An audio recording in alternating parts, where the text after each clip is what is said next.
Welcome to the All About You podcast. My name is Sheila and I am your host. In this podcast, I invite people to tell their stories of their travels, hobbies, and passions. These podcasts are also now available on my All About You YouTube channel. So if you have a story to tell, please contact me on allaboutyoupodcast@yahoo.com and let's tell your story. Welcome to the All About You podcast, and today my guest is Alex, and I'm recording this on his boat, which is a real first for the All About You podcast. Alex, welcome to the podcast. Hello Sheila, hello Pete. Thank you very much for inviting me to your wonderful podcast. It's really a big honor for me. Let's speak about sailing, let's speak about beautiful Valencian Sea and place to stay. So Alex, you were originally from St. Petersburg in Russia, but you moved here with your family. So how did that decision come about? It's pretty easy to decide moving here. Main factors for us was the availability of sailing, beautiful ecology, nature, and possibilities for young kids. I have two young daughters, so the place is just amazing for that. So Alex, where did your love of the sea and sailing begin? I am from St. Petersburg, and it's one of the capitals of Russia, and the city has big navy traditions. My family, my father and grandfather, they were navy officers, Russian nuclear submarines actually, but my love and my relations with sailing began in university and university sailing club. So we had a huge wooden boat which we were maintaining with all the group, and that's how it all began. And I'm very grateful that it was not just a sailing or sporting possibility. It gave me a lot of skills to later have my own boats and to develop myself as a sailor. So Alex, a lot of people dream of owning a boat. It all looks wonderful, but there's a lot that goes on before you can go out on your boat. Let's talk about the studying, the exams, and then how you came to own your own boat. The main thing to understand before owning the boat is to realize that it's the most disenchanting and enslaving thing you can probably have in your life. But to start, you can start with some sailing trips with the friends, join local sailing club, and there are a lot of different courses. There are British academies of sailing like RYA, Royal Yacht Academy. And in Spain there is a bit different system which is called PER, Patrón de Embarcación de Recreo. So it's a first step to go with learning sailing and having certificates. I also finished sailing school in Russia, then I got some Spanish certificates. So it's quite important, but it's not the most important thing. First is your love to sailing and ability to read huge amount of books about it, and then start practicing. How easy was it to have your first boat? It was not that difficult. You can see a lot of boats on every website, but pretty complicated to choose the right boat for you. The main mistake is to buy the boat bigger than you can maintain, because all these things, it takes a lot of time and a lot of expertise. But that's a good thing that you are going into a community. A lot of people may help you as well, so you can collaborate. And of course I usually use a helping hand of experts in terms of more complicated electronics or mechanical things on the boat, but 85% I'm doing myself of all this maintenance.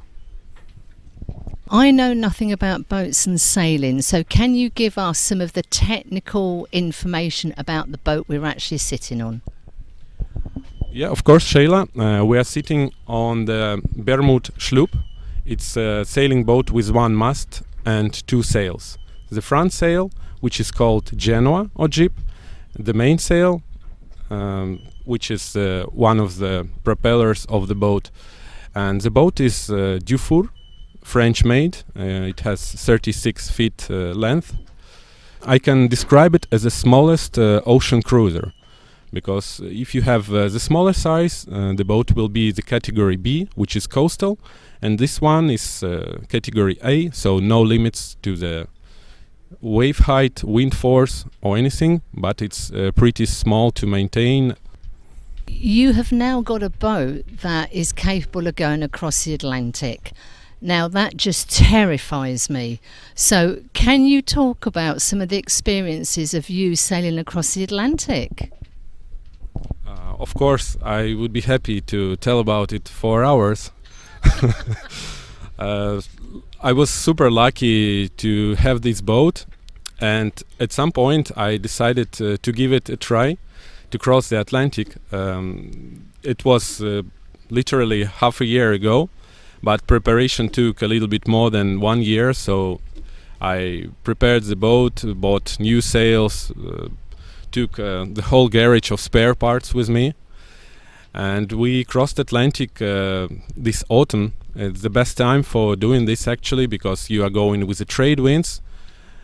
We did it from Canary Islands, and then we went down to the south to catch this well-known trade winds from Cape Verde to Caribbean islands. It took roughly around 30 days, and that was amazing, probably trip of my life. And the most difficult thing actually is to return from all this crossing, because you can cross literally on anything, because the currents bring you there, wind, everything just moves you very intense to Caribbean. But to return you have to go to the north to catch some cyclone zone, and so you should be really smart and very cautious, because if you take the wrong course you can have zero wind. If you move too much to the north you can have a crazy 70 knots wind that can break apart any boat. Alex, you talked about the length of that particular trip. Let's talk about the provisioning, you know, the food and the water that you're taking on a trip like that. How do you work all that out, and what type of catering can you do? That's a good thing you're asking, because I'm still figuring out the ideal combination of this catering and provisioning. The thing is, it all depends on the crew and preferences. For example, as for me, I'm living quite simple life, so I'm okay to make it the most easiest way and comfortable, because of course you can understand on the move the boat leans a lot and it's quite complicated to cook something more sophisticated, yeah. But it's not a problem for many people. So sometimes in the crew I have people who love cooking and do it very good on any wave, any leaning. So we made incredible things like tiramisu or calamares en tinto, so it's in own ink in the oven, and it's all possible in the small oven of the moving boat rolling in the sea. That's incredible, and that's the crew that make it possible. So let's talk about the crew. Do you have generally permanent people who work with you on the boat? I have some people who crewing, helping me with the boat maintenance, and we are making journeys with them. But my main thing is I'm doing sailing trips, and it's a little bit random factor all the time. So it's a great opportunity to meet new people, to learn new skills, to exchange experience, and of course to cook, to enjoy life and visit new places. So Alex, you are taking people out on day sails? Yeah, I'm making day sail trips. It can be 4 hours trip along the Valencian coast. It can be weekend trip to Javia and Dania. As for me, it's amazing region, and you even don't need to go to islands or some faraway places when you have beauty like this in Valencia and Comunidad. Main tourist attraction, of course, Baleares Island. I'm naming Ibiza, Formentera, and Mallorca mainly. They are pretty close to Valencia, and it's another great opportunity and great advantage for any person who is in love with sailing to live here. So, Alex, when we were having a conversation about doing this podcast, you've given me some information about the boat, and you've basically said it can be enchanting and enslaving. So to me, that sounds a bit like the pros and the cons. So let's have a look at some of the pros and the cons. Yes, let's do it. So, indeed, on the boat, when you are in the ocean, you can see one of the best show the nature can give you. For example, last crossing back in Northern Atlantic, what we had, these bioluminescent things in the ocean. So it was a rare condition that I never experienced before. So it was dark sky, completely covered with the clouds. So you didn't have this ambient lighting of the stars and moon, which is pretty enjoyable, of course, at night. And then you have this bioluminescence in the ocean and almost zero wind. That means that the ocean is super flat and the water is super clean as well. So you have this bioluminescence, which a kind of star sky itself in the ocean. And then suddenly you see a pack of dolphins moving inside, and because they make this disturbance of this bioluminescent water, you can see that they are basically moving like a lightning fish, and it's incredible. It's probably the best show I ever seen in my life so far. Something like that is probably something a person may see once in their lifetime. That is absolutely magical, and you've got to be out on a boat to see that. I mean, that is just incredible. Let's talk about some of the cons then of sailing and owning a boat. I mean, it's not a cheap activity, so let's talk about some of the problems. Yeah, it's even more things to talk. So the most important thing that exactly takes a lot of time, and for example, I have other things I like cycling, being with friends, families, like all normal people. But the boat take a lot of time exactly for maintaining and for sailing itself. And that's the thing that. So if you have boat, you cannot go into it, on one quarter, or I will try a little bit. So you should be full in.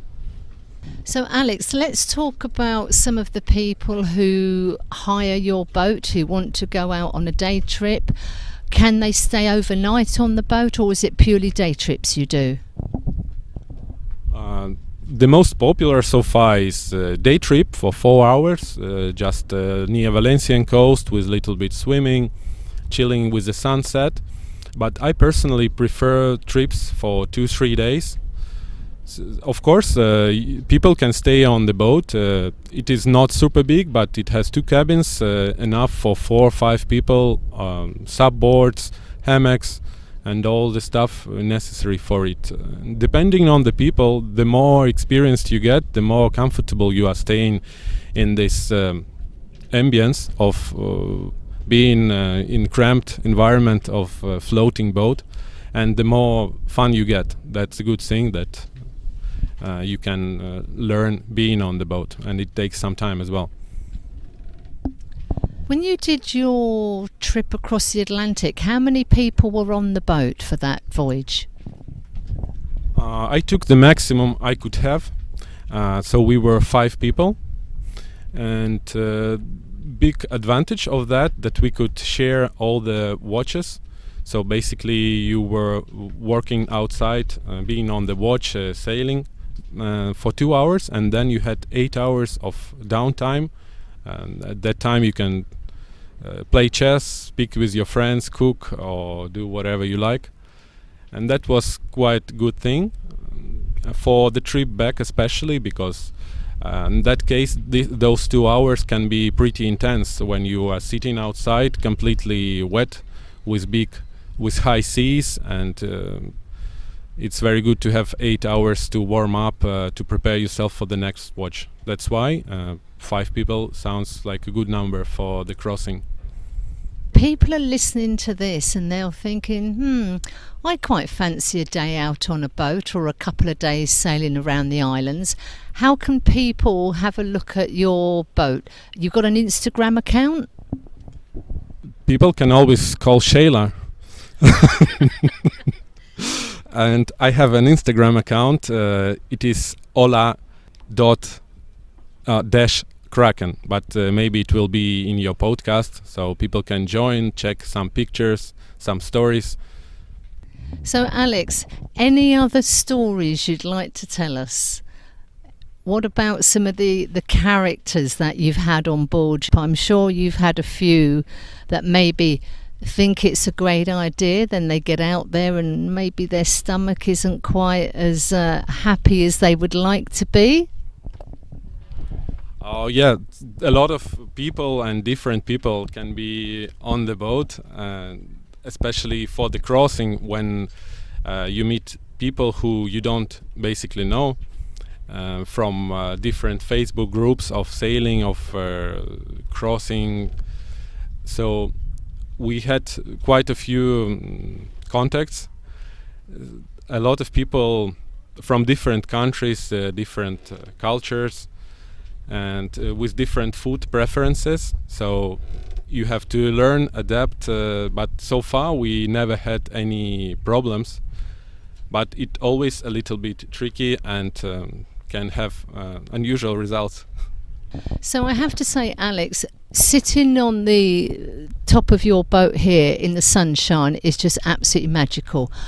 I'm not a huge fan of sailing. On a cruise ship, yes. On a small boat, no. If anybody is thinking, yeah, I'd quite like to take a boat, any ideas what they can do to sort of try and prevent the seasickness, or if they start to feel sick, what can they do? You know, just be prepared. What could they do? The most important thing is not to drink alcohol before sailing trip, but as I see it, normally 90% of people, they don't have big problems with it, but still there is at least 5% that can have serious influence of the sea, and 5% that just don't care about anything, about any wave height. I wouldn't name myself this 5% who is absolutely immune to any seasickness. But good thing that you are adapting quite fast, and there are some rules to follow. I can say first of all is inside suicide. When you go inside of the boat, when you're feeling seasick, you will get way more seasickness. So you better stay outside, enjoy the sea, especially if you have some points on the horizon that are fixed. I'm speaking about the land. And just breathe and enjoy the trip. That's the best recipe for that. Not go inside and think about how I'm feeling seasick. So Alex, we're on the boat today and you're doing some maintenance on the boat. So what's your next trip that you've got planned? Yeah, we're doing maintenance after crossing, so it's cleaning, little carpentry works, and tomorrow I'm going to Javia for 2 days, and after that on Monday I'm going to Ibiza for 1 week. So my region for this summer will be near Valencia and Baleares Island. I want to have a little pause before the next crossing or next bigger trips, not going far away from home port. So Alex, this has been a fascinating podcast, a fantastic conversation, and I have to say this is my first time being on board a boat like this, and I think it's fantastic. Not so sure that I'm convinced about crossing the Atlantic. I think I'd leave that to the professionals. But Alex, thank you so much for inviting us on board, and thank you for a brilliant podcast. Thank you very much, Shayla, again for inviting me. It was my first podcast and I'm delighted to be your guest.